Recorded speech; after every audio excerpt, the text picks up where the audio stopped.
Hey guys, it's your girl Academically Beautiful, and I'm coming back at you guys today to share with you guys my thoughts on when people ask me, can they touch my hair or if it's real. I wasn't going to do this video because sometimes I feel like based on what I might say, people might take it the wrong way, but at the same time, I feel like I'm using this channel to voice my opinion about whatever I feel like is true to myself. So outside of that, I mean, you know, I'm the type of person, I can be cordial and I can agree to disagree. So if you disagree with me, then let me know in the comment section below if you don't agree with what I'm saying. But anyway, so I just want to talk about how I feel because I get it all the time. That's the only reason why I'm doing this video, because I literally get it all the time. People ask me all the time, can I touch your hair? You know, I think I get people asking me, can I touch your hair, more than they ask me, is it real? But either way, I still sometimes get bothered by both questions. Okay, so I'm gonna talk about the positive parts of people asking me, can they touch my hair? Some positive things I think, you know, when it comes to that is people actually find my hair fascinating. And so when they say, can I touch your hair? You know, to them it's just like, wow, this is cool. Like, I want to touch it. Nobody asks to touch something that's disgusting most of the time. Nobody asks to touch something that's not even appealing to their eyes and stuff like that or whatever. So typically if somebody's asking you to touch something, it's because they find it fascinating in some way. So that doesn't bother me when I think positively about that. Another positive thing about somebody asking me to touch my hair is because I feel like me wearing my hair natural is different in society. You know, obviously things have changed drastically and stuff like that or whatever. I feel like at one point, you know, being natural was one of those things that obviously some people were, but it wasn't really a conversation. When everybody started to do big chops and start cutting off their hair and going natural and doing all that other stuff or whatever, it became a thing. And so I feel like me wearing my hair natural, and you guys know I sport crochet braids and protective styles and I wear weave from time to time and stuff like that. So I'm not really talking about those times. I'm talking about the times that I actually have my hair out and stuff like that. Whatever. So I feel like it's a statement. So when people say, can I touch your hair? I feel like I'm making a statement by wearing my hair this way, literally in its Afro state. And then so when people ask to touch it, I'm just like, okay, yeah, sure, cool. But then there's also the negative of people asking me to touch my hair because I personally feel like it doesn't happen to anybody else. I mean, I could be totally wrong with this, but this is just my opinion. Let me know in the comment section below what your thoughts on people asking to touch your hair, if you've ever dealt with that. But I personally feel like I'm not gonna go, first of all, I don't ask people to touch their hair, like ever. I just don't do that. I just kind of feel like that's something that you just don't do. But for the people that do it, I mean, I don't know what their reasoning behind doing it is, but do you go up to other races and ask them, can you touch your hair, touch their hair and stuff like that, whatever? So that's why sometimes I feel like I can kind of take it the wrong way sometimes. Like, why do you want to touch my hair? You know, why? Do you go up to, you know, any other race and ask them, can you touch their hair? And most likely, probably not. So I want to say that that's a good thing, but then like I said, if you take it negatively, it could be a bad thing. So honestly, when somebody asks me to touch my hair, I might give them the look. But then sometimes, depending on their tone, I might just be like, yeah, sure, like whatever. I mean, it is what it is. I get it. Some people get offended by this, some people don't. I guess it is what it is. Now, when people ask me, is my hair real?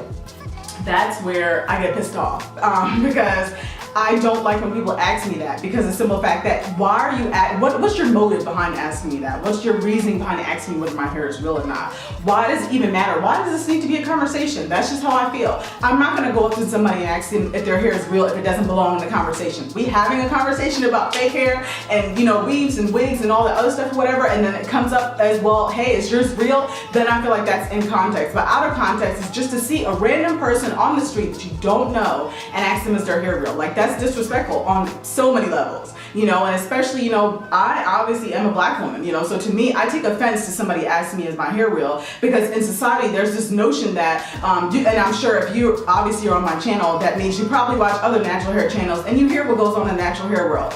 And there's been this notion that, you know, black girls can't grow their hair long, which, if you'd like for me to go that way with you, I could definitely, you know, literally slay your life in 2 seconds and show you that how untrue that is, how ignorant that is, how unethical that statement is. But at the end of the day, outside of that, why, if I have nice hair, why if I have long hair, why if my hair is kept up, why if my hair is tamed, do I have to be asked whether my hair is real or not? And it's so sad that it even goes as far as, say if I was to buy a massive Afro ponytail at the hair beauty supply store and wear it as a ponytail and stuff like that, people even ask then, is that real? Because I have big hair, because I have long hair, you know, whatever, thick hair, because it's appealing to you that it has to not be real. So I think I get more offended when people ask me if my hair real versus when they me ask me, can they touch my hair? Because like I said, I associate them asking me to touch my hair with fascination, but you're asking me, is it real? Why does it matter? So a lot of times I either don't answer.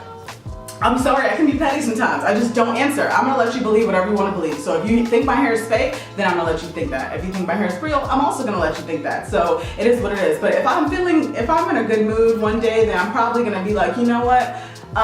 No, it's not. I'm sporting crochet braids, or no, it's not. I'm wearing a wig. Well, I don't wear wigs, but no, it's not. I'm wearing a weave or whatever. Or maybe it's a ponytail, something like that. But on a regular day, most of the time, I just take that into offense, because I'm pretty sure people don't go to, you know, any other race. I'm not even gonna call any races out, because then people take that out of context, but any other race, and ask them if their hair is real, typically, you know? So I just wanted to throw that out there and stuff like that, whatever. And I also want to kind of give some encouragement, you know, to newly naturals and stuff like that, or whatever. I know how I felt when I first cut off my hair. I wasn't a newly natural. I just had damaged, straight hair. So technically I wasn't using any chemicals in my hair, but I was straightening it to the point where it stayed straight. I had no afro, I had no curls or nothing like that. I just had straight hair. So I know when I cut off my hair and stuff like that, it was kind of tough for me, because I was at the point where nobody was really going natural like that. That wasn't even a thing. So for you to have short afro hair, it was just kind of awkward. Like, why are you, you know, didn't you just have long hair the other day? Why would you cut that off to go get that? As if it's not attractive or anything like that, whatever. But I almost, you know, missed the days that I was, you know, that after I had big chops and stuff like that or whatever, because I never got to enjoy the phase of having a TWA. I never got to enjoy, you know, the short little curly afros, or, you know, doing little, you know, curly styles and stuff like that or whatever. I never got to enjoy that because I was my self-esteem was so low that I literally felt like I had to wear weave in order to grow out my hair, in order for me to be able to show it off to the world. And literally once my hair started to grow out like wildfire, that's when I started wearing my hair out. And I don't like to have regrets in life, but I sort of have a regret for that, because I feel like I should have loved myself enough to understand that that's how God made me. That's how God allowed the hair to grow out of my head. And so I should accept that and embrace that, you know? So I do have a video that I'll probably be putting out soon that I actually made a while ago, but I never put it out for X amount of reasons. But I do talk about embracing your natural hair and stuff like that in that video. And I really go into detail on how I felt, you know, after I cut off my hair, and how I do feel wearing my natural hair now and stuff like that, whatever, regardless of the length. Like, I just love my hair. Like, literally, I just do. Like, when I wear fake hair these days, like, I'm like this to straight hair that's not real. I'm like this to straight, you know, to curly hair that's not real. I want it to look like my real hair. So when I wear fake hair these days, I go for hair that looks exactly like mine, because I love my hair. I love myself, you know, and so for me, it doesn't bother me anymore. So I definitely want to talk to you guys about uplifting other naturals. Like, when you see, if you're natural, no matter where you are in your journey, just if you see somebody in public, tell them, hey, I like your afro, you know, or hey, you know, those people sport afro puffs these days. I do it sometimes too. Tell them, hey, I like your afro puffs, or anything like that, whatever. Tell them, oh, your hair looks beautiful, you know. I love to uplift other naturals, because I know what it's like to be in that position where you're not really happy in the skin that you're in, because you feel like your hair is not attractive in society. You feel like you look like a different person. I thought I looked like a boy when I cut off my hair. I just could not take it. And so I didn't wear my hair out until I grew it back out, literally, you know? And so I encourage you guys to uplift other naturals in public when you see them, because you never know exactly how that might make their day at all. So let me know in the comment section below how you think about all the details and stuff like that I just shared in this video. Let me know in the comment section below, are you bothered when people ask you to touch your hair, if they have, and are you bothered when people ask you, is your hair real? And I'll catch you guys in the next video. It's your girl, Afro-Beautiful.